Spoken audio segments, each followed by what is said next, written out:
حضرت سیدنا جابر بن عبداللہ رضی اللہ تعالیٰ عنہ، چونکہ خندق کئی دن ہوا ہے یہ واقعہ، 5 کلومیٹر طویل خندق تھی، ایک دن میں تو کھود ہی نہیں گئی. تو جناب جابر بن عبداللہ آئے حضور کی بارگاہ میں. اب جو روایت سنانے لگا ہوں توجہ کا طالب ہوں. جابر کہتے ہیں ایک سخت چٹان آئی، سخت چٹان تھی. تو امام الانبیاء سے کہا کہ یا رسول اللہ سخت چٹان آ گئی ہے. تو حضور کبھی پانی دم عطا فرماتے اور کبھی حضور خود جاتے اور ضرب لگا کر وہ چٹان توڑتے. آپ فرماتے ہیں حضور نے کدال اٹھائی ہے، کھڑے ہوئے ہیں. اب یہ خطابت بڑا مشکل کام ہے، الفاظ سوچ سمجھ کے بولنے پڑتے ہیں. میں یہ تو نہیں کہہ سکتا کہ حضور لڑ کھڑائے ہیں، یہ تو نہیں کہہ سکتا کہ معاذ اللہ حضور لڑ کھڑائے ہیں. آپ فرماتے ہیں جب حضور کھڑے ہوئے ہیں نا تو جیسے بندے کو چکر آ جاتے ہیں، ہم جیسا بندہ لڑکھڑا جاتے ہیں.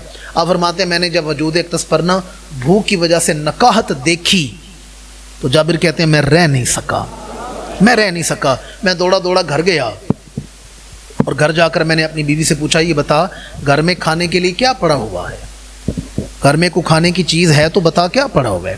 تو میری زوجہ نے مجھے بتایا کہ تھوڑا سا جو کا آٹا ہے اور دستی، بکرے کی دستی سمجھتے ہیں نا، بکرے کی جو دستی ہے اگلی جو ٹانگیں ہوتی ہیں، ایک دستی کا حصہ پڑا ہے، گوشت پڑا ہوا ہے، بکرے کی دستی ہے اور تھوڑا سا جو کا آٹا ہے. جابر فرماتے ہیں میرے ذہن میں تھا 3 4 5 بندوں کے لیے کھانا کافی ہو جائے گا. میں آیا خندق، میں نے بیوی سے کہا تو کھانا بنا. میں اللہ کے رسول کی بارگاہ میں آیا اور آ کے عرض کیا یا رسول اللہ صلی اللہ علیہ وسلم آپ تشریف لائیں، میرے گھر تشریف لائیں اور آ کر کھانا تناول فرمائیں، میرے ہاں تشریف لائیں اور کھانا تناول فرمائیں. جابر کہتے ہیں جب میں نے حضور سے یہ فرمایا تو امام الانبیاء نے سارے صحابہ سے کہا چلو آج ہم سب نے کھانا جابر بن عبداللہ کے گھر جا کر کھانا ہے.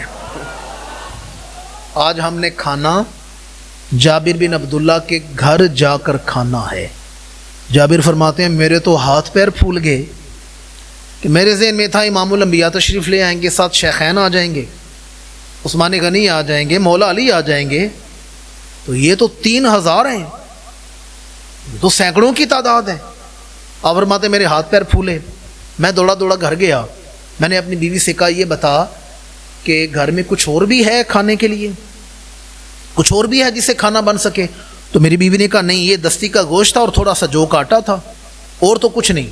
جابر کہتے ہیں میں نے اپنی بیوی سے کہا اللہ کے رسول نے تو سارے صحابہ کو دعوت دے دی ہے، وہ تو سارے ہی آئیں گے کھانا کھانے کے لیے، اب کیا بنے گا. اب وہ جابر بن عبداللہ کی بیوی بھی صحابیہ تھی، وہ بھی صحابی رسول کی بیوی تھی. ذرا عقیدہ سنیں، عقیدہ کیا ہے. انہوں نے کہا جابر یہ بتائیں وہ جو ہزاروں کی تعداد میں صحابہ وہاں پر کام کر رہے ہیں، وہ جو سینکڑوں کی تعداد میں صحابہ وہاں خندق کھود رہے کام کر رہے ہیں، انہیں ہمارے گھر کھانے پر آپ نے دعوت دی ہے یا اللہ کے رسول نے دی ہے؟ آپ نے بلایا یا اللہ کے رسول نے بلایا؟ انہیں کھانے پر دعوت کس نے دی ہے؟ جابر کہتے ہیں میں نے تو دعوت نہیں دی، میں نے تو حضور کو دعوت پیش کی ہے، یا رسول اللہ آپ تشریف لے کر آئیں. ان سب کو تو میں نے دعوت نہیں دی، مجھے پتہ ہے گھر میں کھانا کتنے، انہیں تو اللہ کے رسول نے دعوت دی ہے. صحابیہ مسکرا کے کہتی ہیں جابر بن عبداللہ جب رسول اللہ دعوت دے رہے ہیں، حضور بلا رہے ہیں، تو پھر آپ کو پریشان ہونے کی کیا ضرورت ہے؟ اب بلانے والا جانے اور کھلانے والا جانے، اب بلانے والا جانے اور کھلانے والا جانے.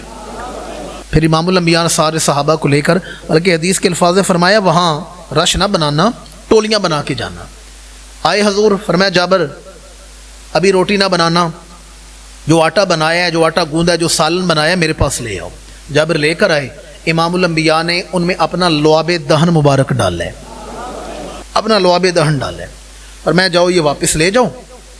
اپنی بیوی سے کہو کہ آٹے والے برتن سے کپڑا اٹھا کر نہ دیکھیے آٹا کتنا ہے، بس نکال کر نہ پیڑے روٹیاں بناتی جائے.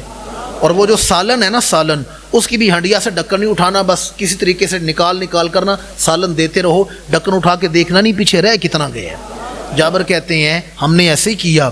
میری بیوی روٹیاں بنا رہی ہیں، صحابہ ٹولیوں کی ساتھ آ رہے ہیں، سارے صحابہ کرام نے بھی کھانا کھایا ہے، اللہ کے رسول نے بھی سیر ہو کر تناول فرمایا ہے، ہم نے بھی کھایا. بلکہ روایت کے الفاظ ہیں حضور نے فرمایا اہل مدینہ باقیوں میں بھی تقسیم کرنا. ہم نے باقیوں میں بھی تقسیم کیا. جب سارے چلے گئے تو ہم نے کپڑا اٹھا کر اور ہنڈیا کا ڈھکن اٹھا کر دیکھا سمجھ نہیں آ رہی تھی کھانا پہلے زیادہ تھا یا اب زیادہ ہو گیا ہے، پہلے زیادہ تھا یا اب زیادہ ہو گیا ہے۔ پھر جابر کہتے ہیں میں حضور کی بارگاہ میں حاضر ہوا، یا رسول اللہ اتنی برکت ہوئی ہے۔ امام الانبیاء نے فرمایا کپڑا ہٹا کر دیکھا تو نہیں، ڈھکن اٹھا کر دیکھا تو نہیں؟ یا رسول اللہ جب سارے چلے گئے تو ہم نے دیکھا ہے۔ فرمایا اگر تو نہ دیکھتا تو ہمیشہ ہی اس سے برکت لیتا رہتا۔